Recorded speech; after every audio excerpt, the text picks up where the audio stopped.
Mic இல்லாத இருக்கிறது ரொம்ப சந்தோஷமாக இருக்குது. அதுக்காக தான் மைக் வைக்கல. வந்தோடனே நான் இந்த உயரமான மேடை பார்த்தா இன்னொரு அலர்ஜி வரேன். அது எல்லாமே நம்மளை உங்ககிட்ட இருந்து பிரிச்சிடும். நீ தனி நான் தனி நான், அது வேணான்னு தோணுச்சு. ரொம்ப சந்தோஷமாக தான். அப்புறம் ரிச்சர்ட் வந்து ரொம்ப கேஷுவலாக என்னை அறிமுகப்படுத்தினார். அது ரொம்ப கூச்சமாக இருந்துச்சு அவன் சொன்ன விஷயம்லாம். ஆனால் ரொம்ப சாதாரணமாக அறிமுகப்படுத்துறது ரொம்ப சந்தோஷமாக இருந்துச்சு. நான் யார் அப்படின்னு ஒரு கேள்வி 60 வயசில் எல்லா மனுஷனுக்கும் வரணும். அப்படி திரும்பி பார்க்கும்போது நீ யார், நீ என்ன பண்ணுவீங்க. நான் என்ன ஒரு ஃப்ரெண்டு சொன்னார், நீ நான்லாம் என்னடா பண்ணிட்டோம், ஒரு 10 கதை எழுதிக்கிறோம் அவ்வளோதானே அப்படின்னாரு. யோசித்து பார்த்தேன், ஆமாம் அவ்வளோதானே நம்ம செஞ்சுக்கிறோம் அப்படின்னு தோணுச்சு. ஆனால் இன்னொரு பக்கத்தில் அந்த 10 கதை கூட எழுதாதவங்க தான் நிறைய பேர் இருக்காங்க. அப்புறம் சொசைட்டிக்காக எதுவுமே யோசிக்காமல் தனக்கு மட்டுமே அப்படின்ற பெரும்பான்மையான மனிதர்கள் வந்து அப்படி போயிட்டாங்க. யோசித்து பார்த்தா இந்த பசங்களுக்கு சொத்து சேர்த்து வைக்கிறது அப்படின்றதுலே நம்முடைய வாழ்நாள் முழுக்க போயிடுது. நாம் ட்ராவல் போகிறதில்ல, நம்முடைய எதுவுமே அதுக்குள்ளே இல்லை. அதுவும் இந்தியா மாதிரியான இங்கே பரவாயில்ல, நான் யூரோப் கண்ட்ரியில் அமெரிக்காவெலாம் பார்த்தேன். அந்த கான்செப்ட் இங்கே வந்த பிறகு நமக்கு நிறைய பேருக்கு உடஞ்சிக்கிட்டு நிறைய பேர் அதை அப்படியே பிடிவாதமாக அங்கே இருக்கிற மாதிரி இங்கே இருக்கிறாங்க. ஆனால் இந்தியாவிலாம் என்னென்னா வாழ்நாளுடைய லட்சியமே பசங்களுக்கு சொத்து சேர்த்து வச்சுட்டு இவன் அனாதையாக செத்துறது. இப்போ நம்ம சமீபத்தில் ஒரு வீடியோ பார்த்தோம், இந்த தலைவாசலில் எங்கேயோ ஒரு பையன் வந்து அவங்க அப்பாவை அடித்து சாகடிக்கிறான். நீங்கள் பார்த்துருக்கீங்க நிறைய பேர். ரொம்ப கொடூரமாக இருந்துச்சு அது. அதில் அந்த அப்பா வந்து அசைய கூட இல்லை, செத்துட்டார் அவர். அவன் அந்த பையன் அவ்வளோ அடிக்கிறான். பெரிய லேண்ட்லார்டு அவர், நூற்றுக்கணக்கான ஏக்கர் நிலம் வச்சுக்கிறாரு. சொத்துக்காக அந்த பையன் அவங்க அப்பாவை அடித்து சாகுது. அவங்க அப்பா செத்து 10 நாள் பொறுத்து தான் சிசிடிவிலேருந்து அந்த யாரோ சந்தேகத்தின் பேரில் எடுத்து தான் இப்போ தெரிஞ்சு. அப்போ ஒற்றை குறிக்கோள் தான் இருக்குது, சொத்துக்காக நம்ம லைஃபே போயிருக்குன்னு. அதுலேருந்து கொஞ்சம் பேர் விலகியிருக்காங்க. எல்லா காலத்துலேயும் கொஞ்சம் பேர் விலகியிருக்காங்க. சுதந்திர காலத்தில், சுதந்திரத்துக்கு முன்னாடி, இப்போது எல்லாத்துக்கும் ஒரு 2%, 3% அல்லது 5% பேர் அதுலேருந்து கொஞ்சம் விலகியிருக்காங்க. அந்த விலகி இருக்கான் பாருங்க, அவன் வந்து அந்த பொது சமூகத்தால் எள்ளி நகையாடப்படுறான். இவன் பிழைக்க தெரியாதவன். பிரபஞ்சம் ஒரு தடவை ஹார்ட் அட்டாக் வந்து அவருக்கு பைபாஸ் சர்ஜரி பண்ணாங்க. நானும் என் ஒய்ஃபும் அவரை பார்க்க போனோம். அவர் வந்து அவங்க பையன் வந்து ஃப்ரான்ஸில் இருக்கான். அவன் வந்திருந்தான். அவர் வந்து ஒரு லாட்ஜில் ரூம் போட்டு தங்கியிருக்காரு. ஏன்னா அவர் வீடு வந்து ஒழுகுது, கவர்மெண்ட் தான் அவர் வீடு கொடுத்துருந்தாங்க. ரூம் போட்டுக்கிறாரு. நானும் என் ஒய்ஃபும் போனோடனே அவர் என் கூட பேசினுக்கும்போது சொன்னார், நம்மளை பிழைக்க தெரியாதுன்னு எல்லாரும் சொல்கிறாங்க, இருந்துட்டு போட்டோம், நாம் பிழைக்க தெரியாதவனா இருக்கிறதுனால தான் கொஞ்சம் பேர் பொழைச்சின்னு இருக்கிறான் அப்படின்னாரு. எனக்கு அந்த வரி ரொம்ப பிடிச்சிருந்துச்சி. உலகத்தில் எல்லா இடத்துலையுமே 10 பிழைக்க தெரியாதவன் இருக்கிறான், அதனால் 10 பேர் நல்லா பிழைக்கிறான். அது இருந்துட்டு போட்டோம். இலக்கியவாதிக்கு வந்து ஒரு ஃபேன் ஓடுற இடத்துல சினிமா தேட்டரில் போய் உட்காரணும் அப்படின்னு கூட தெரியாதுன்னு சொல்லுவான். அவ்வளோ கான்சியஸ் இல்லாத ஆளாக அவன் இருப்பான். அதை ஒரு மாதிரி இன்னோசன்ஸு. அப்புறம் சச்சிதானந்தன் மாதிரியான பெரிய போய்ட்ஸ் என்ன சொல்கிறாங்கன்னா, இந்த புத்தி சுவாதீனம் இல்லை, ஏன் ரொம்ப பச்சையாக சொல்லிடலாம், பைத்தியத்துக்கும் கவிஞனுக்கும் என்ன வித்தியாசம்னா ஒரே ஒரு கோடு தான் வித்தியாசம்னு சொல்கிறார். இவன் பல நேரங்கள் இந்த பக்கம் வந்துடுவான், அவன் பல நேரங்கள் அந்த பக்கம் போயிடுவான் அப்படின்னாரு. நான் வந்து அதிர்ஷ்டவசமாக இந்த பக்கம் வந்துட்டேன். எங்கள் வீட்டில் பல பேருக்கு வந்து தனி ரூமே இருக்குது, பரம்பரையாக. என்னென்னா எப்படியுமே அவங்க ஜென்ரேஷனில் ஒரு ஆள் வந்து சித்த சுவாதீனம் இல்லாத ஆகிடுவாங்களாம். அவங்க சித்தி, அவங்க சின்ன பாட்டி, அது மாதிரி அவங்களுக்காகவே ஒரு ரூம் இருக்குமா. நான் அந்த ரூமுக்கு போக வேண்டிய ஆள் தான், அதுக்கு பதில் கவிதை எழுதுங்கிறேன் அப்படின்னாரு. இப்படி தான் வித்தியாசம்.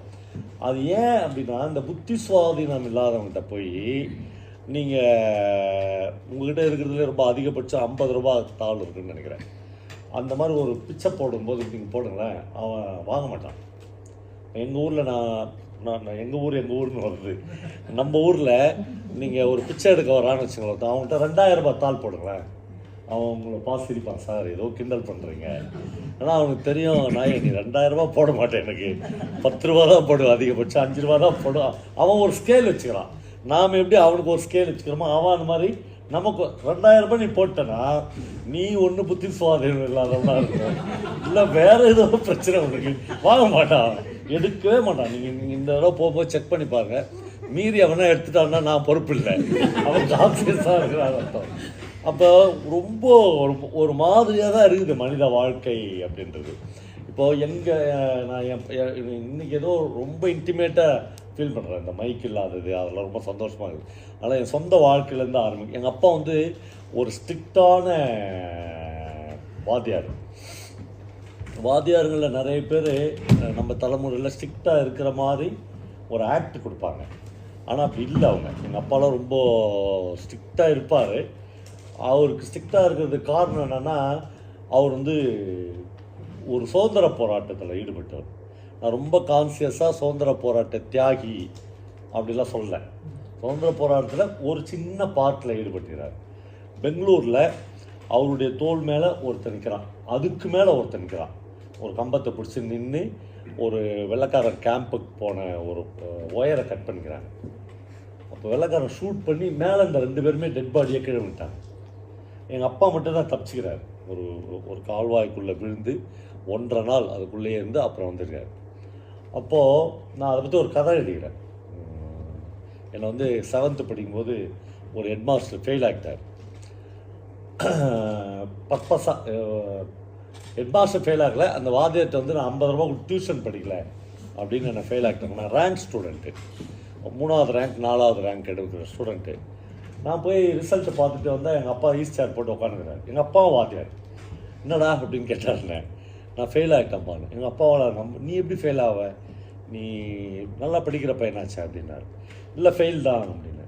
உடனே ஒரு சட்டை எடுத்து போட்டுன்னு, உங்களுக்கு தெரியும் அந்த சுதந்திர போராட்டத்தில் ஈடுபட்டவங்களாம் கதர் சட்டை போடுவாங்க, ஒரு கதர் சட்டை வெட்டிட்டு வா என் கூட அப்படின்னு சைக்கிளில் என்னை கூட்டின்னு போனார். நான் படித்த ஸ்கூல் இருக்குல்ல, அது வந்து டென்மார்க்லேருந்து வந்து கட்டின ஸ்கூல். இன்றைக்கும் தமிழ்நாட்டினுடைய ஒரு ஐக்கானில் நான் படித்த ஸ்கூல் ஒன்று, டேனிஷ் மிஷன் ஹையர் செகண்டரி ஸ்கூல்னு பேர் இருக்குது. அது அந்த ரெட் பில்டிங்னு ஒன்று இருக்கும், அவ்வளோ அழகாக இருக்கும் அந்த பில்டிங். அதுக்குள்ளே தான் அந்த ஹெட்மாஸ்டர் இருப்பார். உங்களுக்கு தெரியும், ஒரு ஹெட்மாஸ்டர்ன்றவங்க வந்து சாதாரணமாக இருப்பாங்கள்ல, அவர் வந்து தமிழ்நாட்டினுடைய ஒரு முதலமைச்சர் கேடரில் இருப்பார். அவ்வளோ அதிகாரம் இருக்கும் அவர்கிட்ட. எங்கள் ஸ்கூலில் 4000 பேர் படித்தாங்க ஸ்டூடெண்ட்ஸ். அவர் அப்படியே ஒரு பெரிய மகாராஜா மாதிரி இருப்பார். 3 பியூன் இருப்பாங்க, அவரை தாண்டி தான் அவரை போய் பார்க்க முடியும்.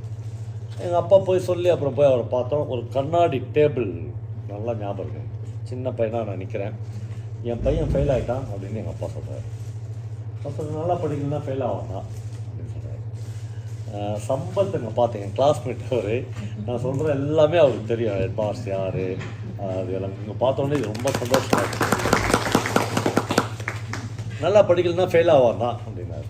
சார் நல்லா படிக்கலன்னா ஃபெயில் ஆவான் சார், நல்லா படிக்கிற பையன் ஏன் ஃபெயில் ஆனான் அப்படின்னு கேட்குறேன். அது அந்த குரல் எங்கேருந்து வருதுன்னா, ஒரு நியாயத்தின் பக்கம் யார் இருந்தாலும் அந்த குரல் வரும். அப்புறம் இவருக்கு ஒரு ட்ரெடிஷன் இருக்குது, நம்ம வந்து சுதந்திர போராட்டத்துக்காக பாடுபட்டோம் அப்படின்னு. இந்த 2ம் இருந்துச்சுனாவே உங்களை அறியாமலே உங்களுக்கு ஒரு தைரியம் வரும். அப்படி கூட கும்பிடலாம் போடவே மாட்டாங்க. அவர் வந்து சார் நல்லா படிக்கிறானா இல்லையான்னு நாங்கள் சொன்னோம், நீங்கள் எப்படி சொல்கிறீங்க? எங்கள் அப்பா சொல்கிறாரு, நானும் ஒரு வாத்தியார் தான். அவர் சொல்கிறாரு, ஐயா என்ன பெரிய வாத்தியார், நீ ஒரு ஹையர் கிரேடு செகண்ட் கிரேடு வாத்தியார், நீ பெரிய வாத்தியாரா, ஒரு இவ்வளோ 4000 பேர் வச்சுக்கிற எனக்கு தெரியாதா, இப்படி பேசிக்கிறாங்க 2 பேரும். சொன்னோடனே எனக்கு என்ன பண்ணுறது தெரியல. எங்கள் அப்பா இது மாதிரி வெள்ளை சட்டை போட்டுருந்தா, திடீர்னு இந்த சட்டை எப்படி கிழிச்சார், இந்த பட்டன்லாம் போய் தெரிச்சு அவருடைய டேபிள் மேலே, கண்ணாடி டேபிள் மேலே அவர் பயந்துட்டார். பயந்து அவர் பின்னாடியே ஒரு வழி இருக்குது இந்த மாதிரி, அதில் போயிடலாம் போக இல்லையா அப்படின்ட்டு இங்கே காமிக்கிறார். இங்கே வந்து ஒரு பெரிய வடு இருக்குது. அன்றைக்கி தான் அவருடைய மகன் தான் நான். அன்றைக்கி தான் எங்கள் அப்பாவுடைய வலது ஷோல்டரில் அவ்வளோ பெரிய வடு இருந்துச்சின்னு பிள்ளையாக எனக்கு தெரியும். ஆனால் நான் 17 வருஷம் பொறுத்து பிறந்தேன் எங்கள் அப்பா அம்மாவுக்கு. பல இரவுகள் எங்கள் அப்பா என்னை தோளில் போட்டுன்னு தான் நடந்திருக்காரு. அப்போலாம் அந்த வடு எனக்கு தெரியல, நிறைய மிஸ் பண்ணிடுறேன் நான்.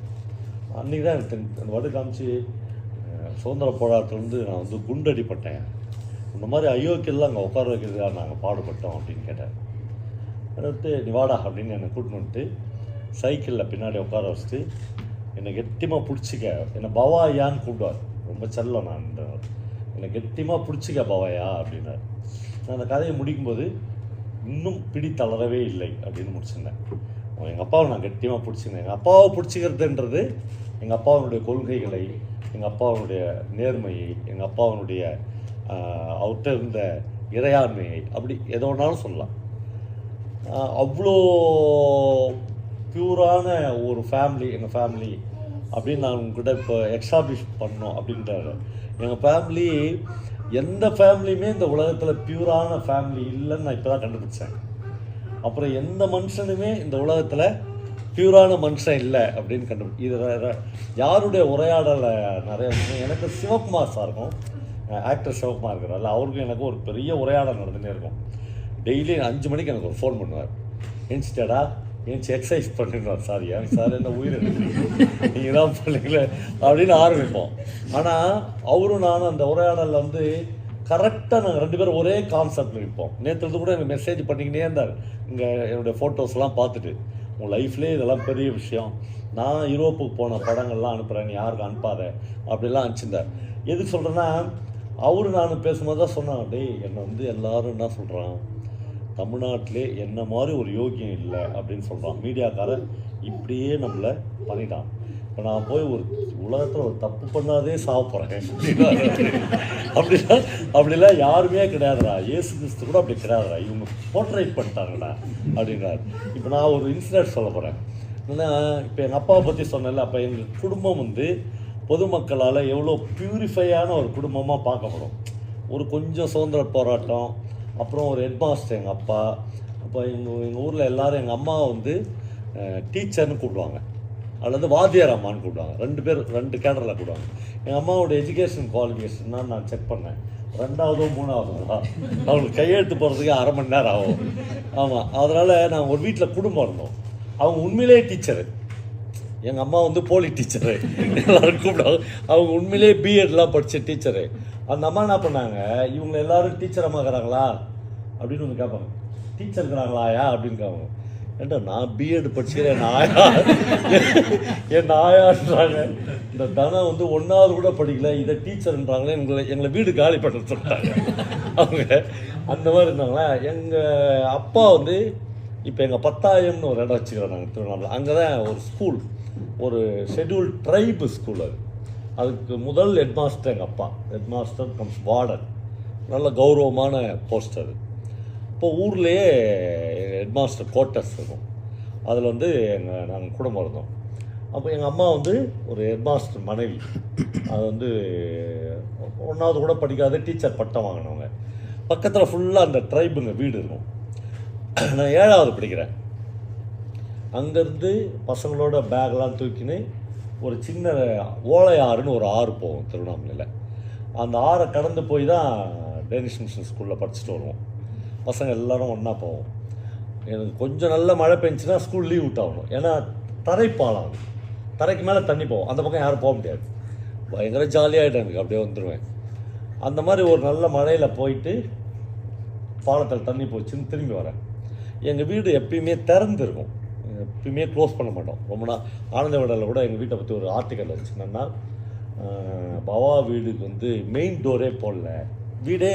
எங்கள் வீடே டோர் போடாதே ஒரு 25 வருஷம் இருந்துச்சு. அதுக்கு என்ன அர்த்தம்னா, யார் வேணாலும் எங்கள் வீட்டுக்கு வந்துடலாம், யார் வேணால் தங்கிக்கலாம், யார் வேணால் சாப்பிட்டுக்கலாம், அப்படி இருக்குது. நான் இந்த ஊருக்கு லண்டனுக்கு வரும்போது எங்கள் வீட்டில் ஒரு தம்பி என்ன கார் ஏற்ற வந்தான். அவன்கிட்ட கேட்டேன், டேவிட் நீ எங்கள் வீட்டுக்கு வந்து எத்தனை வருஷம் ஆச்சுன்னு. 16 வருஷம் ஆச்சுன்றான். 16 வருஷத்துக்கு முன்னாடி ஒரு நாள் வந்தான், இன்னும் எங்கள் வீட்டிலே இருக்கலாம், இன்னும் போகவே இல்லை. ஏன்டான்னா எங்களுக்கு ரொம்ப பிடிச்சிச்சு, நான் இங்கே இருக்கிறேன்னு சொல்கிறேன். அதெல்லாம் மேஜிக் மாதிரி இருக்கும். அந்த மாதிரி எங்கள் வீடு திறந்தே பழக்கப்பட்டு நான் பார்த்தேன்னா, அன்றைக்கி வந்து க்ளோஸ் பண்ணி மழையில் எனக்கு ஒன்றும் புரியல. எங்கள் வீடு ஏன்டா மூடினாங்க, மழை சாரல் அடிக்குதான்னு நினச்சி அம்மா அம்மான்னு கூப்பிட்றேன். கொஞ்சம் நேரம் பொறுத்து எங்கள் அம்மா வந்து கதவை திறக்கிறாங்க. கொஞ்சம் டைம் எடுத்துக்கிட்டு வாயில் கை வைக்கிறாங்க. யார் வாயில்? அவங்க வாயில் வச்சு என் வாயில் அப்படின்னு உள்ளே இழுத்துட்டாங்க. எனக்கு ஒன்றுமே புரியல. ஏதோ நாடகத்தில் வர ஒரு காட்சி மாதிரி இருக்குது. மழை பெஞ்சினே இருக்குது. டக்குன்னு உள்ளே தாப்பா போட்டாங்க. அப்புறம் கண்ணு கொஞ்சம் இருட்டில் பழகுது. ஏன்னா அது வந்து ஒரு நாட்டு ஓடு போட்ட வீடு. எல்லார் வீடுகளுக்குள்ளேயும் ஒரு 10,000 இருக்கும். இந்த ஒரன்னு சொல்லுவோம்ல, குதிர் ஒரு ஊர்லேயும் ஒன்று மாறும். அதனால தானியங்கள்லாம் கொட்டி வச்சுருப்போம். அந்த மாதிரி தானியம் கொட்டி வைக்கிறது ஒரு புதிய இருக்குது. இப்போ நான் கண்ணை முழிச்சு பார்த்தா ஒரு அந்த கடைசி கொலை நடக்கிறதுக்கு முன்னாடி ஒரு இறைச்சல் இருக்குல்ல, அந்த இறைச்சலோட ஒரு சேவல் நிற்கிது, மூச்சு வாங்குது. எங்கள் அம்மா அதுக்கு அதை பிடிக்கிறதுக்கு ட்ரை பண்ணியிருந்துக்கிறாங்க ஒரு நேரம். அதுதான் என்ன சத்தம் போடாத வா அப்படிலாம் சொல்லிக்கிறாங்க. எல்லாம் புரிஞ்சிச்சு எனக்கு. நான் ஷாக் ஆனது என்னன்னா, அது எங்கள் வீட்டு சேவல் இல்லை. அது எனக்கு பயங்கர ஷாக் ஆகிடுச்சு. ஏன்னா எனக்கு நல்லா தெரியும் எங்கள் சேவல் இல்லை, பக்கத்து வீட்டு சேவல். அது எப்பயுமே வந்துங்க மேய்ஞ்சிருக்கும். இந்த மழையை காரணம் வச்சு எங்கள் அம்மா வந்து க்ளோஸ் பண்ணிட்டாங்க. அது சாதாரணமாக வந்து மேய்ஞ்சிருந்துச்சுல. அப்புறம் இவ்வளோ பெரிய ஒரு பரிசுத்த இடத்துல இருக்கிற ஒருத்தர் தப்பு பண்ணிட்டாங்கன்னு வச்சுங்க, ஊரில் நம்பவே வைக்க முடியாது. வாத்தியாரம்மா போய் ஒரு கோழிக்காடு ஆசைப்படுவாங்க, சிவகுமார் சார் போய் ஒரு தண்ணி அடிச்சான்னு சொல்கிறேன்னுவாங்க. ஏன்னா நம்ம இமேஜை வளர்த்து வச்சுக்கிறல. எங்கள் அம்மா வந்து ஒரு 2 மினிட்ஸ் 3 மினிட்ஸ் அந்த கோழியை பிடிச்சிட்டாங்க. எனக்கு ஒன்றுமே புரியல. ஏன்னா ஒழுக்கம் நீதி இதெல்லாம் சொல்லி கொடுத்துனுக்கிற குடும்பம். என்னடா இதுன்னு உடனே அப்படியே பார்த்துனே இருக்கிறேன். எங்கள் அம்மாவுக்கு 10 கை முளைக்குது. ஒரு கை வந்து ஒரு கால் வந்து அந்த 2 கால் மேலேயும் கோழி கால் மேலே வச்சு ஒரு கத்தி எடுத்து சர்றன்னு ஒரு அறுப்பு போட்டாங்க. தலை தனியாக போயிடுச்சு. அதுக்குள்ளே சுடுதண்ணி வச்சாங்க, கோழி அதில் போட்டு முக்கினாங்க, ரெக்கையெல்லாம் பிச்சு எடுத்தாங்க. வீடு வந்து மண் தரை. டக்கு டக்கு டக்குன்னு ஒரு சின்ன கடப்பாரை எடுத்தாங்க, அதை போட்டு ரெக்கையெல்லாம் போட்டு சாட்சியே கிடையாது, தடயமே கிடையாது. ஒரு கொலைக்கான எந்த தடயமும் கிடையாது. போட்டாங்க, கொஞ்சம் சாணி வச்சு மொழிக்கிட்டாங்க. பழைய தடையாயிடுச்சு அது. நான் அப்படியே அதிசயமாக பார்க்குறேன், என்னடா இது நடக்குதுன்னு. அதுக்குள்ளே குழம்பு கொதிக்க ஆரம்பிச்சிச்சு. நல்லெண்ணெய் ஊற்றுறாங்க அம்மா டேஸ்ட்டை உருவாகுறதுக்கு. இப்போ நான் ஒரு நியாயம் நீதி பேசினுங்கிற தியாகி இருக்கார்ல எங்கள் வீட்டில், மதியானம் சாப்பாட்டுக்கு வரல, அவருடைய வரவுக்காக எதிர்பார்க்குங்கிறேன். 1 மணிக்கு எங்கள் அப்பா வராரு. அதனால என்னமே சாப்பாடு அப்படின்னு கேட்குறாங்க. நல்ல நாட்டுக்கோழி. அப்போல்லாம் நாட்டுக்கோழி, இதை கோழினாவே நாட்டுக்கோழி தான், இப்போலாம் பிராய்லர்லாம் கிடையாது. நல்ல கோழி அறுத்து குழம்பு வைக்கிற வெடை சேவல்றாங்க. எனக்கு அடப்பால் பக்கத்து வீட்டு சேவலாச்சு. எங்கள் அப்பா சாப்பிடும்போது மூக்கை உறிஞ்சி சாப்பிடுவார். 2 மடங்கு சாப்பிட்றாரு. நான் அமைதியாக சாப்பிட்டு அந்த பயத்துலேயும் அந்த மழை இதுலேயும் தூங்கிட்டேன். கதை இது கிடையாது, நான் இதை கதையாக எழுதிக்கிறேன். ஒரு 5:30 மணி இருட்ட போகும்போது அந்த பக்கத்து வீட்டு சேவல் வச்சுருந்தாங்களா, அந்த அக்கா எங்கள் வீட்டுக்கு வராங்க. எனக்கு அப்படியே திக்குன்னு கையும் களவுமா பிடிச்சிட்டாங்க எங்கள் அம்மாவே.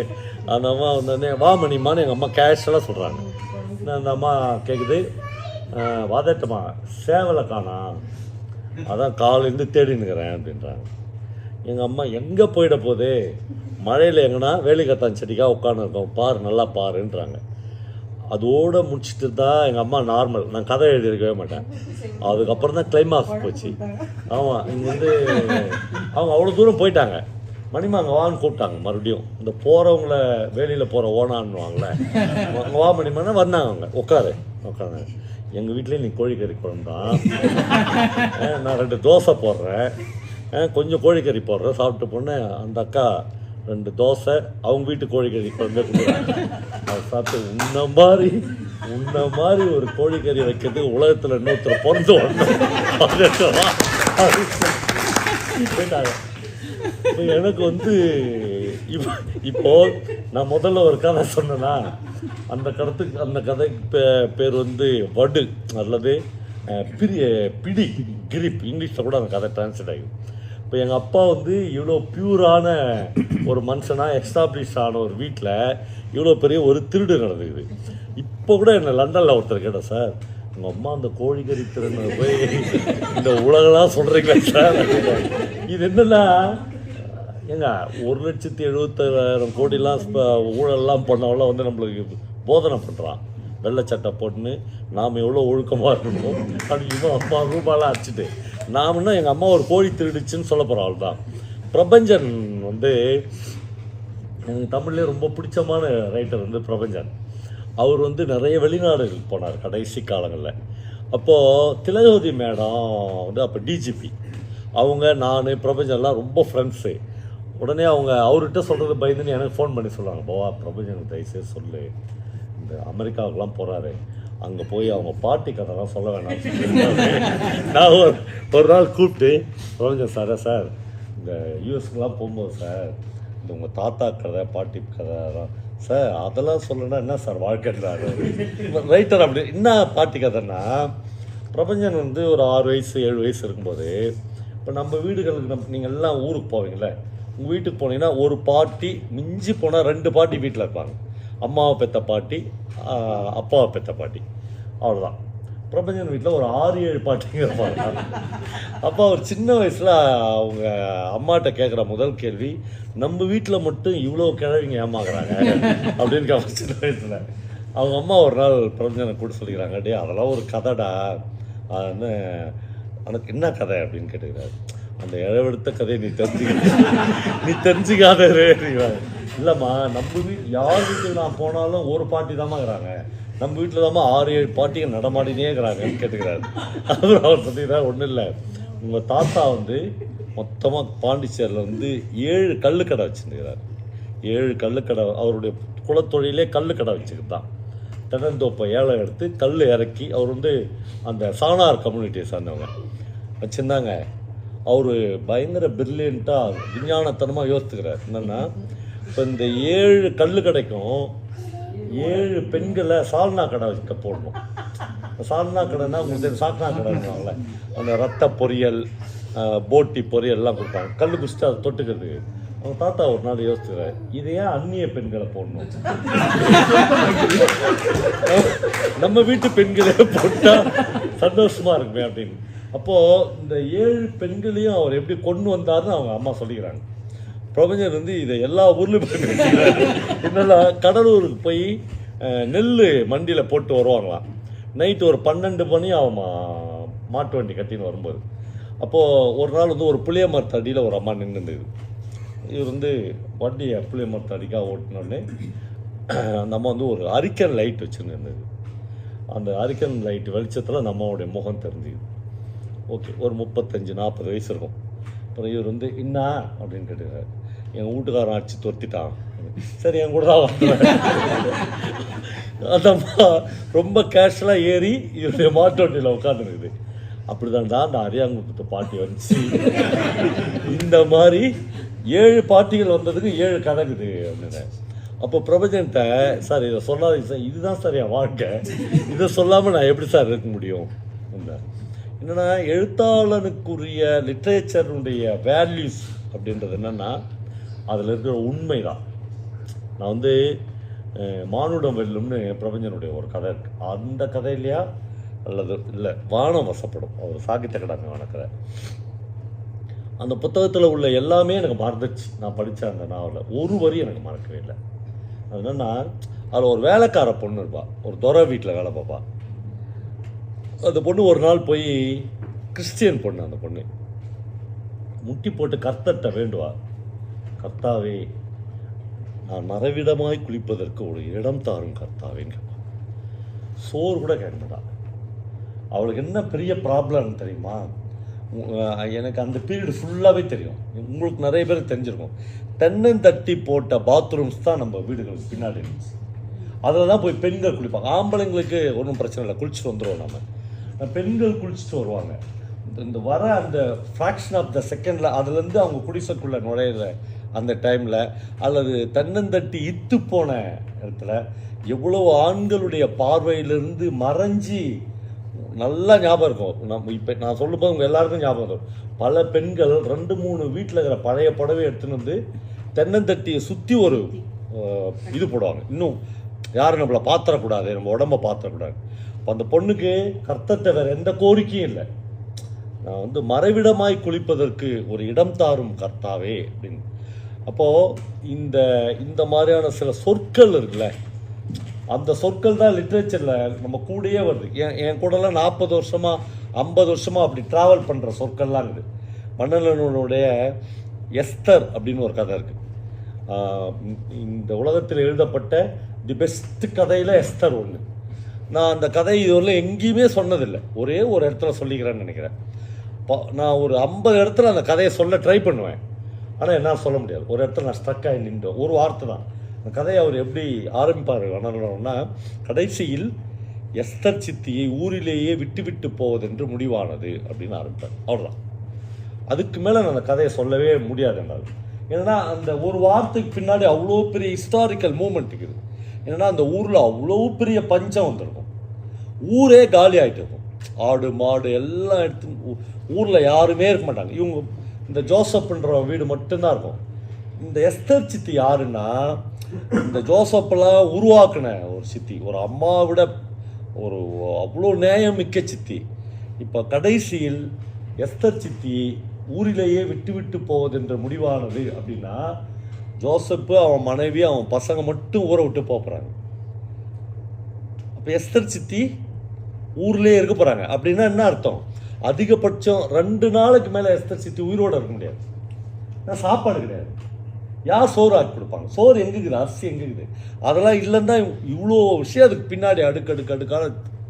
ஆனால் அது எதுவுமே ஒரு ரைட்டர் சொல்ல மாட்டான். அன்டோல்டு, சொல்லப்படாத ஏரியாக்கள் ஒரு எழுத்தாளனுக்கு அவ்வளோ முக்கியம். எல்லாத்தையும் சொல்லின்னு அவசியம் கிடையாது. சொல்லப்படாத ஏரியாக்கள் அவ்வளோ விஷயங்கள் எழுத்துல இருக்குது. லைஃப்லேயே அதை வச்சுக்கணும். நான் ஷைலஜாவை லவ் பண்ணும்போது ஒரு நாளைக்கு நாங்கள் 6 லெட்டர் 7 லெட்டர் கொடுத்துக்குவோம். அப்படின்னா நீங்கள் என்ன யோசிக்கணும்னா, 2 பேருமே வேலை வெட்டி இல்லாத அவ்வளோ லெட்டர் செய்யுது.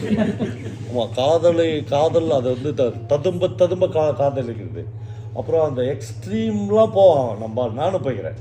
இந்த கையெல்லாம் அறுத்து பிளேடில் ரத்தத்திலே ஐ லவ் யூ அப்படின்லாம் எழுதுறது. நம்ம இதை சக இலக்கியவாதிகளை பார்க்கும்போது அப்பயே நான் இப்போ எழுத்து படிப்புலாம் இருப்பேன். நான் நீ யாரையா லவ் பண்ணுறியாடான்னு தமிழ்ச்செல்வன் ஒரு ரைட்டர் கேட்டார். ஆமாம், நான் இவ்வளோ சாதாரணமாக கேட்குறேன், லவ் பண்ணுறேன்னு. ஒரு நாளைக்கு 7 லெட்டர் எழுதிக்கிறேன். நான் ரத்தத்திலே எழுதுவேன். நான் ரத்தத்தில் எப்படிறான்னார் அவர். நீங்கள் ரத்தத்தில் லெட்டரே எழுதுந்தில்ல, நான் லவ்வே பண்ணலடா, அப்படியே கல்யாணம் பண்ணிக்கிறேன். அதான் உங்களுக்கு தெரியல, லவ்ன்றதெல்லாம் வேற. நான் அவர் என்கிட்ட தோளில் தட்டி சொன்னார், தம்பி அதெல்லாம் ரைட் தான், நீயும் ஷைலஜாவுமே அன்பற்றவர்களாக வாழ போகிற ஒரு பீரியட் வரும் உங்கள் லைஃப்பில். துரதிருஷ்டவசமாக அந்த பொண்ணையே நீ கல்யாணம் பண்ணிக்கணும்னா அப்படிலாம் ஆச்சு. நீங்கள் 2 பேருமே அன்பற்றவர்களாக வாழ போகிற ஒரு பீரியட் வரும். அப்படி வரும்போது அப்போ செலவழிக்கிறதுக்கு கொஞ்சோண்டு அன்பை வச்சுக்க. எல்லாத்தையும் ரத்தத்தில் எழுதுறேன், அதில் எழுதுறது இப்பயே செலவழிச்சிடாதுன்னாரு. இவர் என்ன ஒன்றுமே தெரியல, இவர் காதலை பற்றி ஒன்றுமே தெரியல. அது எவ்வளோ உண்மைதான் நான் நினச்சேன். இப்போ எனக்கு புரிஞ்சிச்சு. உண்மையிலேயே ஒரு லைஃப்பில் 25 வருஷம் 30 வருஷத்துக்கு அப்புறம் ஹஸ்பண்ட் அண்ட் ஒய்ஃப் அதே பிரியத்தோடு இருக்கிறாங்க அப்படின்னா அது பொய். என் வாழ்க்கையில் சொல்கிறேன், சத்தியமாக இல்லை. ஏன்னா அவனுடைய மனதில் என்னென்னவோ மாறிடுது. இவளை கல்யாணம் பண்ணிக்காமல் இருந்துருக்கலாமோ, நம்ம நல்லா இருந்திருப்போம்னு நினைக்கிறான். அப்புறம் வேறு மாதிரியான குழப்பங்கள் வருது. இந்த குழப்பங்கள் வரும்போது உண்மையிலே இவங்க 2 பேரும் அன்பற்றவங்களா, இதெல்லாம் மீறி நானும் என் ஒய்ஃபும் அதே அன்போடு தான் சார் இருக்கிறேன்னு யாருன்னா சொன்னால் தெய்வம் செலவச்சிடலாம், கும்பிடலாம், பரவாயில்லையடா 30 வருஷமாக இந்த அன்பை குறையாமல் வச்சுருக்கிறியாடா, என் தெய்வமே எடுக்கலாம். அப்போ என்னென்னா, இப்போ நான் சொன்ன இந்த விஷயத்த நாம் மறந்துடுறோம். மறதி தான் மனிதனுக்குரிய மிகப்பெரிய வியாதி சார். சுகர்லாம் கூட கட்டுப்படுத்திடலாம், மறதியை கட்டுப்படுத்தவே முடியாது. ஆனால் எழுத்தாளன் மட்டும்தான் இந்த மறதியை ஞாபகப்படுத்தினே இருக்கான். ஏதோ ஒரு கதையில், ஏதோ ஒரு கவிதையில், ஏதோ ஒரு நாவலில், ஏதோ ஒரு மியூசிக் பிட்டில், ஏதோ ஒரு சிற்பத்தில், ஏதோ ஒரு ஓவியத்தில் உங்களுக்கு நினைவுபடுத்தினே இருக்கலாம். நான் நேற்று ஆக்ஸ்போர்டில் பேசும்போது கூட சொன்னேன், மறந்து கொண்டே இருப்பது மக்களின் இயல்பு, நினைவுபடுத்தி கொண்டே இருப்பது கலைஞனின் கடமை அப்படின்னு ஒரு வரி இருக்குது. அவன் ஞாபகப்படுத்தினே இருக்கிறான். அப்புறம் நீங்கள் எல்லோரும் அயர்லாந்து வந்துட்டீங்க, செட்டில் ஆகிட்டீங்க, எல்லோரும் கார் வச்சுக்கிறீங்க. டெக்ஸலா கார்லாம் தம்பிலாம் வச்சுருக்கேன், 2-3 பேர் வச்சுருந்தாங்க. பார்க்குறதுக்கே பயங்கர சந்தோஷமாக இருந்துச்சு. அப்புறம் எதுக்கு சார் இலக்கிய கூட்டலாம்? நான் எங்கேயோ நான் பைக் கூட வச்சுக்கல, என்னை கூப்பிட்டு எதுக்கு பேச சொல்கிறீங்க? பேச சொல்லணும். ஏன் பேசுனா, நம்முடைய வாழ்வின் அதிகபட்ச லட்சியமே 5 பெட்ரூம் உள்ள வீடும் ஒரு டெக்ஸலா கார் கிடையாது. அப்புறம் அதான் எல்லாமே கிடச்சிச்சு நம்மளுக்கு. நம்முடைய புற தேவைகள் ஓரளவு தீர்க்கப்பட்டுக்குது, செட்டில் ஆகிடுச்சு. ஆனால் நம்ம ஆள் என்ன நினைக்கிறான், செட்டில் ஆகுறதுன்னு இதை தான் நினைக்கிறான். நான் செட்டில் ஆகிட்டேன் சார்ன்றான். செட்டில் ஆகவே முடியாது. ஏதோ ஒரு ஒரு டார்க்கான ஏரியா இருக்குல்ல, ஒரு டார்க்கான நியூஸ் இருக்குல்ல, ஒரு ஃபோனில் வர ஒரு செய்திகளை அது உங்களை ஒன்றுமே இல்லாத முடவனாக்கிடும். அப்போது மனம் அந்தளவுக்கு ஆரோக்கியமாக ஆயிருக்கா? நீங்கள் உடல் ரீதியாக நீங்கள் பயங்கர வசதிக்கு போய்க்கிறீங்க, மனம் அவ்வளோ வசதிக்கு போய்க்குதா அப்படின்னு தேடுறது தான் லிட்ரேச்சர். அதுக்கு தான் நம்மளுக்கு ஒரு ரிச்சர் தேவைப்படுறாரு, அதுக்கு தான் நம்மளுக்கு ஒரு ராஜேஷ் தேவைப்படுறாரு, அதுக்கு தான் இதை ஒருங்கிணைக்கிறதுக்கு ஒரு ஆள் தேவைப்படுறாங்க, அதுக்கு தான் இந்த நைட்டில் 1 மணி நேரம் 2 மணி நேரம் ட்ராவல் பண்ணி ஒரு மீட்டிங் போய் கேட்கணும் அப்படின்னு தோணுது. அதற்காகத்தான் ஒரு புத்தகத்தை பிரித்து வாசிக்க வேண்டியது. நமக்கு தான் 10 லட்ச ரூபா சம்பளம் வந்துச்சு, நமக்கு தான் டெக்ஸலா கார் வந்துச்சு, நமக்கு தான் எல்லா வசதியும் இருந்தது. அது எல்லாம் புற வசதிகள். ஆனால் ஒரு ஷேக்கில், ஒரே ஒரு சின்ன ஆட்டத்தில் இது எதுவுமே இல்லாமல் நிர்கதியாக நம்ம ரோட்டில் நிற்க வேண்டியிருக்கோம். நான் பார்த்துனே இருக்கோம்.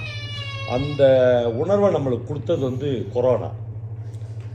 நெக்ஸ்ட் என்ன, நீ வச்சிருக்கிற எல்லாமே ஓகே, அடுத்தது என்ன அப்படின்னு கேட்கும்போது தான் ஒரு நடுக்கமும் பயமும் வரும். அப்போ என்னென்னா, இந்த வேர்கள், நம்ம விட்டுட்டு வந்த வேர்கள், இந்த அயர்லாந்துலேயும் யூரோப்பில் இதுலேயும் லண்டன்லேயும் நான் பார்த்தது, யார் வீட்டுக்கு ஒரு விருந்தினர்கள் போனாலும் அவங்க அவங்க பேசுகிற அந்த ரியாக்ஷன் பார்ப்பேன் நான். எழுத்தாளர்கள் ஈஸியாக கண்டுபிடிச்சிடுவாங்க இவங்க எப்படி நம்மளை ரிசீவ் பண்ணுறாங்க. சத்தியமாக சொல்கிறேன், நான் போன எல்லா வீடுகள்லேயும் குதூகலிக்கிறாங்க. அப்பா எங்கள் வீட்டுக்கு வந்துட்டீங்களா நீங்கள், வாங்க, அப்படி சமைச்சு கொடுக்குறாங்க, அப்படி படுக்க வைக்கிறாங்க, அப்படி தாங்குறாங்க. நம்ம வீட்டில் நம்ம தெருவுலாம் நம்மளை நாய் கூட சீண்டாது, அவங்க அப்படி தாங்குறாங்களே. அது என்னென்னா, அப்படி உள்ளுக்குள்ளே ஒரு தனிமை இருக்குது, நமக்கு எல்லாமே இருக்குது. ஆனால் ஒரு பேச்சு துணைக்கு கூட ஆள் இல்லை. நேற்று ஆக்ஸ்போர்டில் பேசும்போது சொன்னேன், நம்ம குழந்தைங்களை நம்ம ரொம்ப பொத்தி வளர்க்குறோம். பிரியத்தை கொட்டி, அப்புறம் வசதி இருக்குது நம்மகிட்ட, அப்படியே காரில் இருக்கும்போது ஸ்கூலில் இருக்கு. நான் சொன்னேன், அந்த வளர்ப்பு முறைகள் கம்ப்ளீட்டாக தப்புன்னு நான் ஒரு ரைட்டராக சொல்ல விரும்புகிறேன். என்னென்னா, நம்ம குழந்தைங்க, நான் சொல்கிறது பயங்கர ஷாக்காக இருக்கலாம், ஆனால் கொஞ்சமாக வீட்டில் போய் இப்போ யோசித்திங்கன்னா எனக்கு திட்டணும்னு தோணும். வீட்டில் போய் யோசிச்சிங்கன்னா கொஞ்சம் அப்படி தான் ட்ரை பண்ணி பார்க்கலாமேன்னு தோணும். என்னென்னா, நம்ம குழந்தைங்க என்றைக்காவது ஒரு நாள் போலீஸ் ஸ்டேஷனில் போய் உட்காரணும். போலீஸ் ஸ்டேஷனில் போய், குற்றவாளிகள் தான் போலீஸ் ஸ்டேஷன் போகணும்னு இல்லை, ஒரு பைக்கில் லைசன்ஸ் இல்லை, எதுக்குன்னா போகலாம், ஆனால் ஒரு போலீஸ் ஸ்டேஷன் போகணும். ஒரு போலீஸ் ஸ்டேஷனுடைய அமைப்பு என்ன அப்படின்னு நம்ம பசங்களுக்கு தெரியணும். அங்கே யார் பெரிய கேடரில் இருக்கிறான், இன்ஸ்பெக்டரா, சப் இன்ஸ்பெக்டரா, போலீஸ்காரனா, அவன் நம்மளை எதுவரையிலும் விசாரிக்கலாம். எஃப்ஐஆர்னா அவன் ஒரு போலீஸ்காரன் நினச்சா நம்மளை ஜெயிலில் அனுப்ப முடியுமா? ஒன்றுமே இல்லை. நீங்களும் நானும் நம்ம குழந்தைங்க உட்பட ஒரு நாள் கோர்ட்டுக்கு போகணும், அந்த கூண்டில் ஏறணும், முடிஞ்சால் 2 நாள் 3 நாள் 5 நாள் ஒரு ஜெயிலுக்கு கூட நம்மளுடைய குழந்தைகள் போகலாம், ஒன்றும் தப்பு கிடையாது. நம்ம அப்படியே ஐயோ என் குழந்தை பின்னாயிட போதும் உன் குழந்தை. அப்போ மகாத்மா காந்தி ஜெயிலுக்கு போகிறார்ல, அவர் புனிதமானவர் இல்லையா? எவ்வளோ பேர் நம்முடைய லீடர்ஸ் யார் ஜெயிலுக்கு போகல? என்னென்னா, இது எதுவுமே இல்லாமல் என் பையனை மட்டும் என் பொண்ணை மட்டும் நான் கரெக்டாக வளர்த்து எட்டுன்னு வந்துட்டேன்னு சொல்கிறவங்கள, பிஹெச்டி படித்த உங்கள் பையனை, ஆக்ஸ்போர்ட்லேயோ கேம்பிரிட்ஜ்லேயோ வேலை செய்கிற உங்கள் பொண்ணை உங்கள் பையனையும் 8வது படித்த ஒரு போலீஸ்காரன் மாற்றி 1000 ரூபா கொடுன்னு லஞ்சம் வாங்குறானா? கொடுத்துட்டு வந்துடுறாங்களா நம்ம பசங்க? ஒரு போலீஸ்காரன் ஒரு யூனிஃபார்ம் போட்டுங்கிறான் சார், அவனோட எஜுகேஷன் குவாலிஃபிகேஷன் தான் 8வது அதிகபட்சம் எஸ்எல்சி ஃபெயில். அவன் தான். உங்கள் பையன் என்ன படிச்சுக்கிறான்? டாக்டர் ஆகிறான், எம்டி ஆகிறான், அவன் பிஹெச்டி முடிச்சுக்கிறான். அவனை 1000 ரூபா கொடு, இல்லைன்னா கேஸ் போடுவேன், உள்ள தள்ளுவன்னு சொன்னான்னா, இந்தாங்கன்னா 1000 ரூபா பர்ஸ் எடுத்து கொடுத்துறான். ஏன் கொடுக்குறான்னா, இந்த அனுபவங்களே இந்த குழந்தைகளுக்கு நம்ம ஏற்படுத்தியே தரல. பொத்தி நம்ம வளர்த்துனே இருக்கிறோம். எனக்கு மிர்னால் சென்னு இந்தியாவில் ஒரு மிகப்பெரிய டைரக்டர் இருந்தார். எப்போவோ 30-40 வருஷத்துக்கு முன்னாடி நான் பார்த்த ஒரு படம் ஞாபகம் இருக்குது. என்னென்னா, ஒரு பொண்ணு டெய்லி 6 மணி ஆனவுடனே வீட்டுக்கு வந்துடுவான். சென்ட்ரல் கவர்மெண்ட் எம்ப்ளாயி அவன். அன்றைக்கி வீட்டில் எல்லோரும் இருப்பாங்க. அந்த பொண்ணு 6:30 மணி ஆனாலும் வீட்டுக்கு வர மாட்டான், 7 மணி ஆனாலும் வீட்டுக்கு வர மாட்டான், 8 மணி ஆகும்போதும் வீட்டுக்கு வர மாட்டான். அது மாதிரி இருந்ததே இல்லை. ஃபோன்லாம் இல்லை, செல்ஃபோன்லாம் இல்லை. அப்போது லேண்ட்லைன் தான். லேண்ட்லைன்லாம் எதுவும் ஃபோன் வரல. இப்போ மெதுவாக அந்த வீட்டை திறந்து அப்பா அம்மா பதட்டத்தோடு வெளியே என்னாச்சு எதிர் வீட்டுக்காரன், இந்த பொண்ணு இன்னும் வரலை. 8 மணி ஆயிடுச்சு. 6 மணிக்கு தான் வந்துடுவான். அவன் வர வேண்டிய பஸ்ஸில் வரல. போய் நான் சொல்லலான்னு நினச்சேன், எப்படி சொல்கிறதுன்னு தெரில. நீயே கேட்டதுனால இப்போ சொல்கிறேன். ஆள் சரியில்லை. யார்? இவன் பொண்ணு. இதுக்காக காத்துனே இருக்குது சமூகம். என்னைக்குடா இந்த மாதிரி ஒரு இடத்துல மாட்டோம். உன் பொண்ணு சரியில்லை. என்ன சரியில்லை? நான் ஒரு நாள் என் கண்ணால் பார்த்தேன். என்ன பார்த்தேன்? ஒரு பையன் கூட சேர்ந்து அவன் டீ கடையில் நின்று டீ குடிக்கிறான்றான். ஏண்டா டீ கடையில் நின்று ஒரு பையன் கூட டீ குடிச்சா அது என்னடா ஒரு பொண்ணு வந்து தப்பான பொண்ணு ஆகிடுவா? இப்போ என்னென்னா கதை என்னன்னா, அந்த கதை இந்த பொண்ணு வரலன்னு உடனே சமூகம் அந்த குடும்பத்துக்கு என்னெல்லாம் சொல்லுதுன்றது தான் கதை. எல்லாம் ஒரு 11:30 மணி வரலாம் வரல. போலீஸ் ஸ்டேஷன் போகலான்னு இவங்க புறப்படும் போது தான் வீட்டில் ஒவ்வொருத்தரும் ஒன்று ஒன்று சொல்கிறாங்க. அந்த பொண்ணை பற்றி, அவருடைய கேரக்டரை பற்றி. அவள் ஒரு பையன் கூட டீ குடிச்சா, ஒரு நாள் ஒரு பையன் கூட பைக்கில் வந்து இறங்கினான்னா எல்லாம் சொல்லி சொல்லி சொல்லி அப்பா அம்மாவுக்கு அப்படியே நெருப்பை வாரி கொட்டுறாங்க. 11:30 மணிக்கு அந்த பொண்ணு கேஷில் வீட்டுக்கு வந்துடுறான். எல்லாரும் பார்க்குறாங்க. அவர் ரொம்ப கேஷுவலாக வீட்டுக்கு வந்து ஹேண்ட்பேக் போட்டு போங்கிட்டு பசிக்குது சாப்பாடு போட சொல்ல அம்மாவும் சொல்லிடுறான். தி எண்ட் அப்படின்னு படம் முடிஞ்சிடுது. ஒன்றுமே சொல்லல. அடுத்த நாள் பெரிய ப்ரெஸ் மீட்டு. மிர்னால் சென்னை கூப்பிட்டு கேட்குறாங்க, சார் எக்ஸ்ட்ரானரி படம். இந்தியாவில் ஒரு மிடில் கிளாஸ் பொண்ணு ஒரு 4 மணி நேரம் 5 மணி நேரம் லேட்டாக வந்தால் என்னெல்லாம் ஆகும்? இப்போ கிடையாது. இப்போ அந்த படம் எடுத்திங்கன்னா அந்த படம் ஓடாது. நான் சொல்கிறது 30 வருஷத்துக்கு முன்னாடி அப்படின்னு நீங்கள் பிரமாதமான ஒரு ஃபிலிம் பண்ணிட்டீங்க. ரொம்ப பிரமாதமான படம். ஒரு கேள்வி கேட்குறேன் நிருபர், என்னன்னா அந்த பொண்ணு எங்கே தான் சார் பண்ணாங்க? மிர்னால் சார் சொன்னார், சத்தியமாக எனக்கு தெரியாது. அவளுக்கு மட்டும்தான் தெரியும். நான் படம் மட்டும்தான் எடுத்தேன். எங்கே போயிட்டு வந்தான்றது அவளுக்கு மட்டும்தான் தெரியும். நீ இந்த மாதிரி 3 மணி நேரம் 4 மணி நேரம் லேட்டாக வந்தால் ஒரு சமூகத்தில் என்னெல்லாம் நடக்கும், என்னெல்லாம் பேசிக்குவாங்கன்னு தான் ஆஸ் எ டைரக்டராக எனக்கு தெரியும். ஆனால் எங்கே போயிட்டு வந்தான்னு தான் உனக்கு ஆர்வமாகுதுல்ல, அது நீ அவகிட்ட கேட்க வேண்டிய கேள்வி. என்னன்னா ஒரு ஆர்டிஸ்ட், ஒரு கலைஞன் இந்த சமூகத்தை அப்படி தான் பார்ப்பான். எனக்கு இந்த இது லண்டனில் வந்து இறங்கின உடனே என்னன்னு தெரியல, இந்த வெள்ளைக்காரங்களை இங்கே பார்க்குறல்ல, பார்த்த பயங்கர கோபம் தான் வருது எனக்கு இன்னமும். எனக்கு என்னென்னா, நீங்கள் தானே இவ்வளோ இம்சை பண்ணீங்க எங்களை, நீங்கள் தானே இவ்வளோ கொள்ளடிச்சுன்னு வந்தீங்க அப்படின்ற மாதிரி இருக்குது. உங்களில் எத்தனை பேர் ஜெயமோகன் வெள்ளை யானைன்னு ஒரு கதை எழுதியிருக்காரு. நீங்கள் படிச்சிருக்கீங்களா? நான் சொல்லி கேட்டிருக்கீங்களா? படிச்சிருக்கலாம். ஆமாம். நான் மறுபடியும் போய் அந்த கதையை படிக்கணும்னு எனக்கு யூரோப்பில். ஏன்னா அதில் எய்டன்னு ஒரு துறை இருப்பான். இப்போ தான் எனக்கு இந்த லேண்ட்ஸ்கேப்லாம் புரியுது.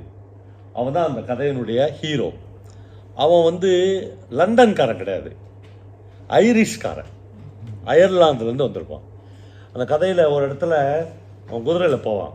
அவன் தான் சென்னை மாகாணத்துடைய கவர்னர். ஒருத்தனை போட்டு அடிச்சுன்னு இருப்பான். இவன் வந்து குதிரையை நிறுத்திட்டு, இவன் பின்னாடி சோல்ஜர்ஸ் படம்லாம் போவான். நிறுத்திட்டு ஸ்டாப் இட் மேன் அப்படின்வான். அடிக்கிறவன் சாட்டையால் அடிச்சுருப்பான். நிறுத்திடுவான். அவன் இப்போ செத்துருவான். இன்னும் கொஞ்சம் நேரத்தில் அவ்வளோ அடிபட்டுருவான். அவனை தூக்கிடான்னு சொல்லுவான். அவன் தூக்க மாட்டான்.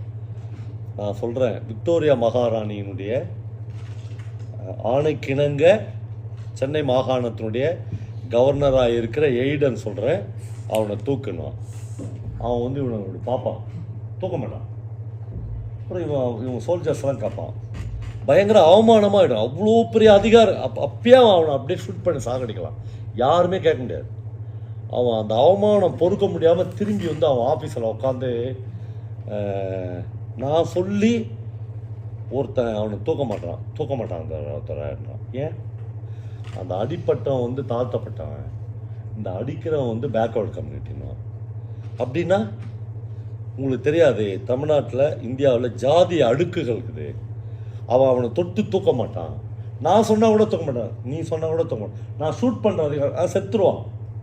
ஆனால் அப்போ தான் முதல் முறையாக அவன் ஒரு அரைச்சல் வாங்குவான். ஓ, நாம் இங்கிலாந்தில் இருக்கிற மாதிரி தமிழ்நாட்டை டீல் பண்ண முடியாது போல. இந்த கதையில் 2-3 பிரமாதமான இடங்கள் இருக்குது. நீங்கள் டைம் இருந்தால் அந்த வெள்ளை யானை, நான் ஒரு 1500 பேர் மத்தியில் அந்த கதையை 2.5 மணி நேரம் சொன்னேன்.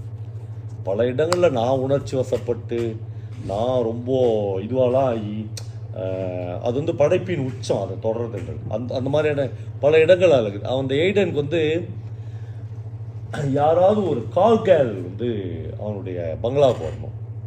அந்த மாதிரி ஒரு ஆங்கிலோ இந்தியன் பொண்ணு வரும், அவள் பேர் மாரிசா. இவன் கூட வந்து தங்கியிருப்பான்.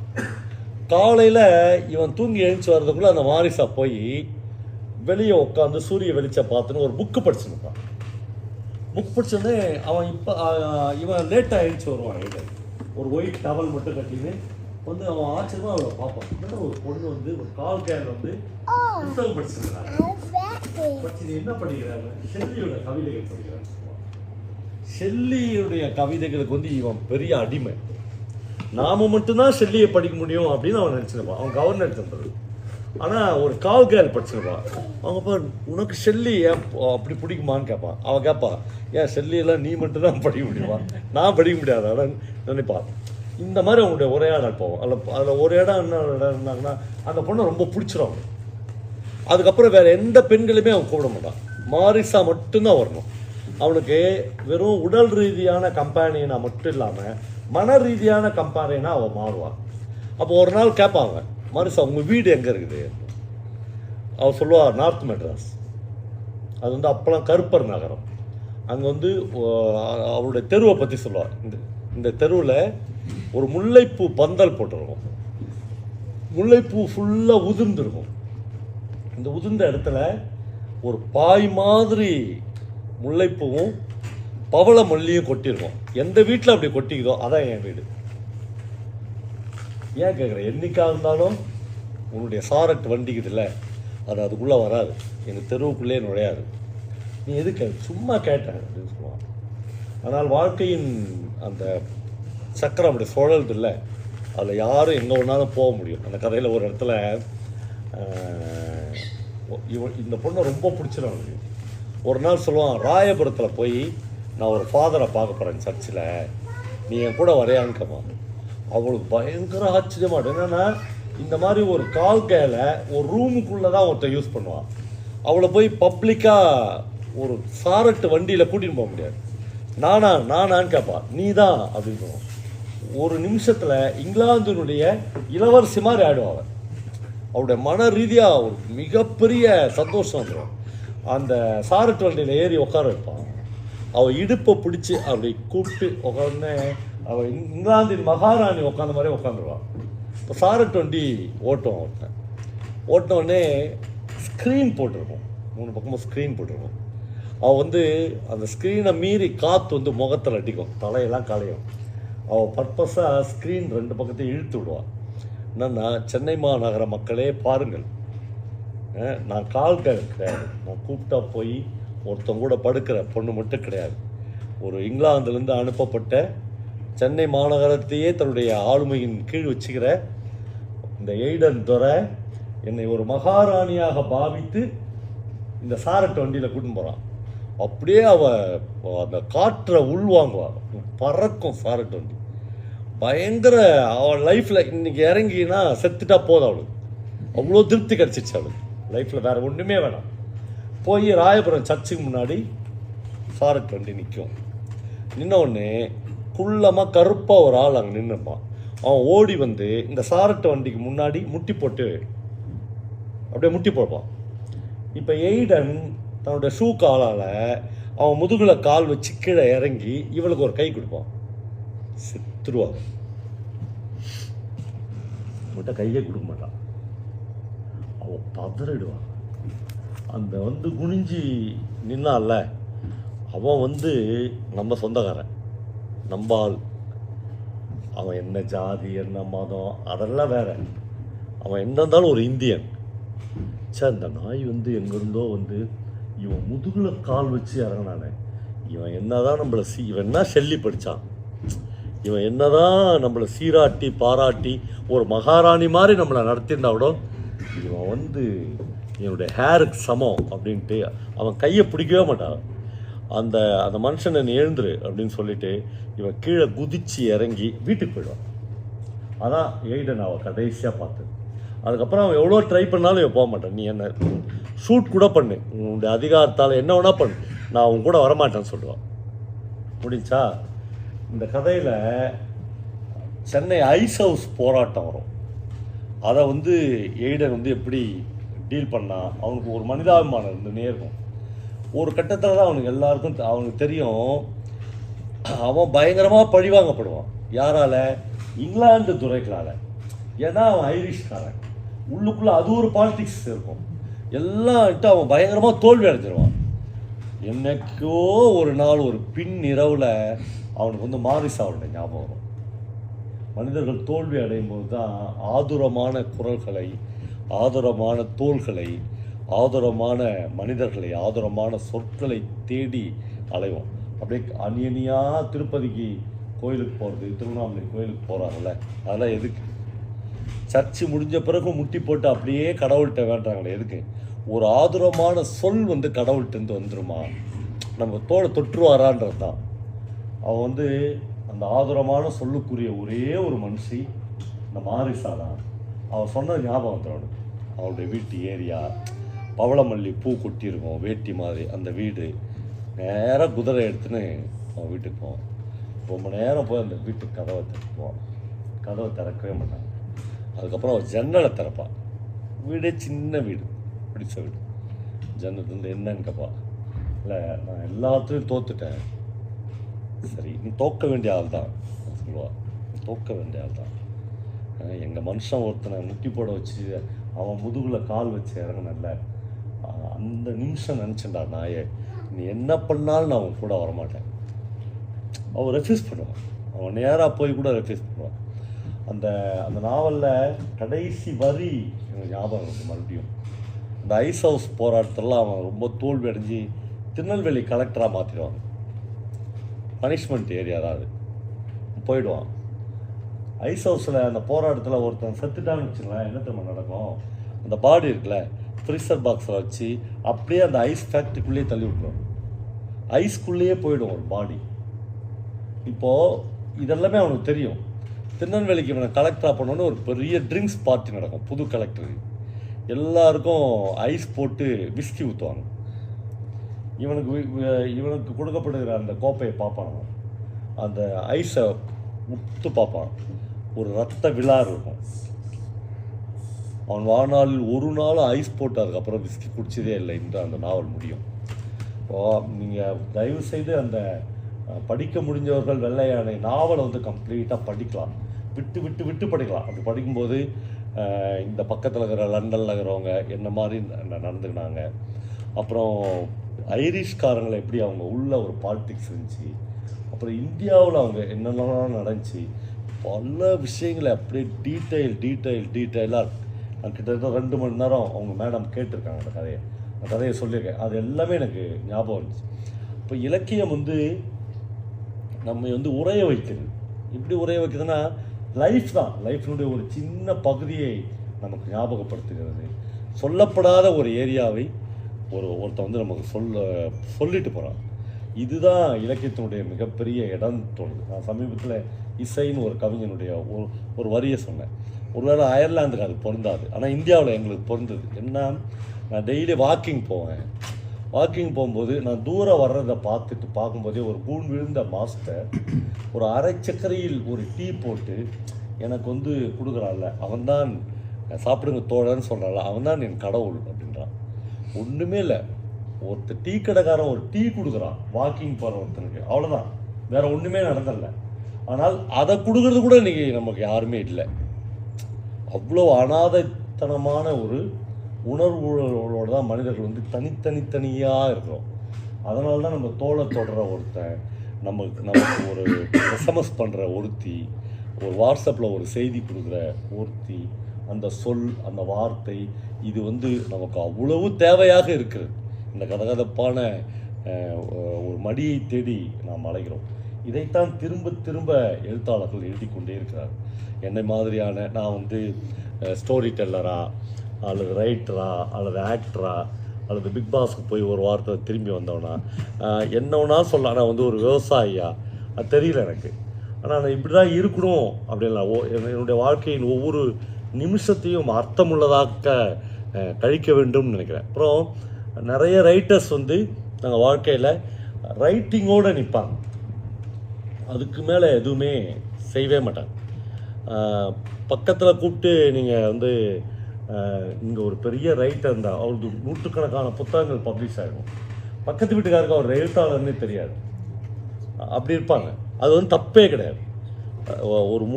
ஒரு ரைட்டிங்குடைய முழு வீச்சையும் அவங்க ரைட்டிங்கில் மட்டும் கொடுப்பாங்க. நான் வந்து அதுலேருந்து வேறுபட்ட ஒரு ஆளாக இருக்கணும்னுங்க.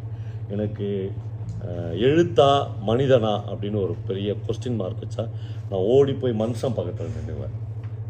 எழுத்து எனக்கு வேணாம் அப்படின்னு சொல்லுவேன். ஏன்னா எனக்கு எல்லாத்த விட மனிதர்கள் ரொம்ப முக்கியமாக இருக்கிறாங்க. மனிதர்களுடைய மூச்சு காற்று இருக்குதுல்ல, அது வந்து எப்பயுமே என் மேலே படணும்னு நினைக்கிறேன். மாடசாமின்னு ஒரு பேராசிரியர் எஜுகேஷனுக்காக தமிழ்நாட்டில் பயங்கரமாக ஒர்க் பண்ண இன்னும் இருக்கார். அவர் வந்து ஒரு கல்லூரியில் வந்து கெமிஸ்ட்ரி ப்ரொஃபஸராக இருந்தார். அவர் அறிவொளி இயக்கத்துக்காக டெப்டேஷனில் எடுத்து கிராமங்களில் போய் எழுத படிக்க சொல்லிக் கொடுங்கன்னாங்க. அவர் போய் ஜனங்கள்லாம் கூட்டி எழுத படிக்க சொல்லி கொடுத்தாரு. சொல்லி கொடுத்துட்டு மாடசாமி அதுக்கப்புறம் கெமிஸ்ட்ரி லேபுக்கே போக மாட்டேன்ட்டார். அவருக்கு மறுபடியும் காலேஜுக்கு போகணும்ல, இல்லை நான் போகலன்ட்டார், போதும் எனக்குன்ட்டார். என்ன சார்ன்னு கேட்டப்போ அவர் சொன்னார், இப்போதுதான் இவ்வளோ நாட்கள் பொறுத்து என் மனிதர்களின் மூச்சு காற்று என் உடம்பின் மீது படுகிறதுன்றார். கெமிஸ்ட்ரி லேபில் படல. அப்போ எஜுகேஷனுக்கும் அவருக்கும் எவ்வளோ தூரம் இருந்தது. ஜனங்களுக்கு ஒரு எழுத கற்றுக் கொடுத்து ஒரு ஒரு கலெக்டருக்கு வந்து ஒரு பொண்ணு வந்து அவளே வந்து என் வீட்டுக்காரர் டெய்லி என்ன மண்ணெண்ணெய் ஊற்றி கொளுத்திடுவான்னு சொல்கிறான். ஒருவேளை கேஸ் அடுப்பை திறந்து விட்டு நான் செத்துட்டுனா என் கணவன் தான் என்னை கொளுத்துனான்னு அர்த்தம்னு தப்பாக ஒரு பொண்ணு லெட்டர் எழுதி போஸ்ட் பண்ணுறான். அது எவ்வளோ பெரிய சக்ஸஸ். அந்த அந்த மாடசாமி வந்து ஒரு பிஹெச்டி ஒரு பையனை படிக்க வச்சப்போ கூட அவ்வளோ டிஃப்ரென்ஸ் இருக்குது கல்வியில். இப்போ மாடசாமி மாதிரியான ஆட்கள் அவர்லாம் நான் அவங்க திருவண்ணாமலையில் கூப்பிட்டு பேச வச்சோம். அப்போ அவர் சொன்னார், கேரளாவில் புலையார் அப்படின்னு ஒரு கம்யூனிட்டிக்கிறாங்க. அவங்களாம் வாழ்க்கையில் படித்ததே கிடையாது, படிப்புக்கே போனது கிடையாது. இந்த புலையார் கம்யூனிட்டிலேருந்து எல்லாரும் படிக்கணும்னு கம்யூனிஸ்ட் கவர்மெண்ட் வந்து ஒர்க் பண்ணுறாங்க. அப்போ அவங்க எல்லாம் போகிறாங்க. போகும்போது அப்பர் கம்யூனிட்டியில் இருக்கிறவங்க எல்லாம் என்ன பண்ணுறாங்க, கல் எடுத்து அடிக்கிறாங்க. அவங்க பசங்களை கூட்டின்னு பசங்க மேலே கல் போய் விழுது.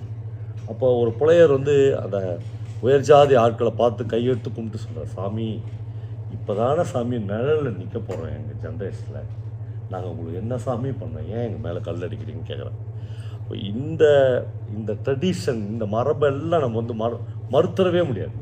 ஒவ்வொரு ஸ்டெப்லேயும் நம்ம எங்கெல்லாம் வந்திருக்கிறோம் அப்படின்னு. நான் ஜெயமோகனுடைய 100 நாற்காலிகள்னு ஒரு கதை சொல்லியிருக்கேன். அந்த கதையில் கேரளாவில் வந்து நாயாடின்னு ஒரு கம்யூனிட்டி இருக்குது. நீங்கள் யாராவது கேள்விப்பட்டிருக்கீங்களா?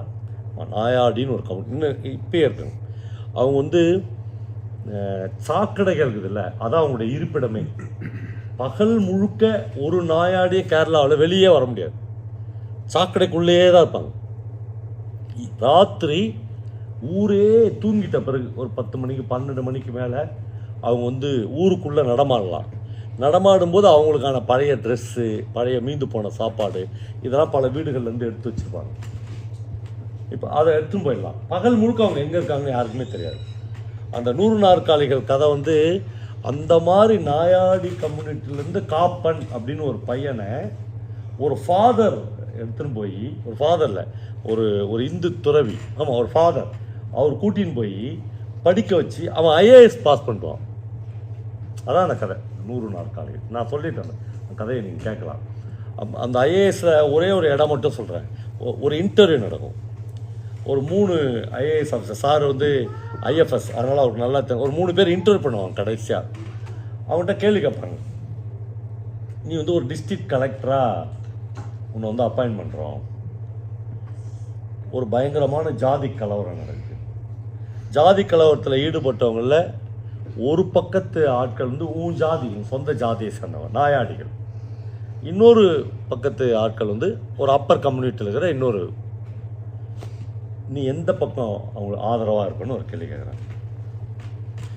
நாம் எல்லோரும் சொல்லுங்கள், நீங்கள் பேசுங்க, நாம் என்ன பதில் சொல்லுவோம்? என்ன பதில் சொல்லுவோம்? நான் 2 பக்கமும் நியாயமாக இருப்பேன் அப்படின்னு ஒரு பொய் சொல்லுவோம் இல்லையா? அதான் ஜென்ரலான பதில். இந்த காப்பன் சொல்லுவான், நான் ஏன் ஜாதி பக்கம்தான் நிற்பேன்னு சொல்லுவான். பயங்கர ஷாக் ஆகிடும் அந்த 3 பேருக்கும். ஏன்னா இவன் ஒரு ஒரு ஜாதி அபிமானம் உள்ளவனாக இருக்கிறானே அப்படின்னு. அவன் சொல்லுவான், சார் முதல்ல தராஸ் தட்டில் ஒரு பக்கம் என் ஜாதி ஆட்களை வச்சுட்டு இன்னொரு பக்கம் இந்த உலகத்தில் வேறு எந்த ஜாதி ஆட்களையும் வைக்கவே முடியாது சார் சொல்லுவான். ஒரு பக்கம் நீங்கள் சொல்கிறது 2 ஈக்குவலான ஜாதியை வச்சுட்டிங்கன்னா நான் எந்த பக்கம் நிற்பேன்னு சொல்லுவேன். என் ஜாதிக்கு பக்கத்தில் நீ யாரையுமே வைக்க முடியாது சார். அப்போது அவ்வளோ அப்ரஸ்டு நாங்கள் இந்த உலகத்தையே பார்த்ததில்லை, சாக்கடையில் கிடக்கிறோம். என் ஆள் என்ன தப்பு பண்ணியிருந்தாலும் நான் அவன் பக்கம் தான் நிற்பேன். இப்போ என்னென்னா உங்கள் எல்லாருக்கும் தெரியும், எனக்கு வேலை கிடைக்காது. நான் முழுக்க கவர்மெண்ட்டுக்கு எதிரான ஒரு பதிலை இவன் நேரடியாக சொல்கிறான். முடிஞ்சிச்சு. அந்த 3 பேரில் ஒரு அதிகாரி சொல்லுவார், மதியானம் எங்கே சாப்பிடுவோம் நீ? கேன்டீனில் சாப்பிட்னாங்க, நான் அங்கே வந்து பார்க்குறேங்க. இந்த 3 IAS ஆஃபீஸர் இருக்கிறாங்களே 3 பேருமே அப்பர் கம்யூனிட்டியை சேர்ந்தவங்க. ஒருத்தர் பெங்காலி, ஒருத்தர் உத்தரப்பிரதேஷ்காரன், 3 பேருமே சீனியர் IAS ஆஃபீஸர்ஸ். மதியானம் சாப்பிட்டு இருக்கும்போது ஒரு ஆஃபீஸர் வந்து சொல்லுவான், இன்னும் போகலையா அப்படின்னு கேட்பான். இல்லை சார் சாப்பிட்டு போயிடலாங்கிறேன், பசிக்குது. இல்லை போகாத, உன்னை வந்து 2 பேர் சேர்ந்து செலக்ட் பண்ணிட்டோம்.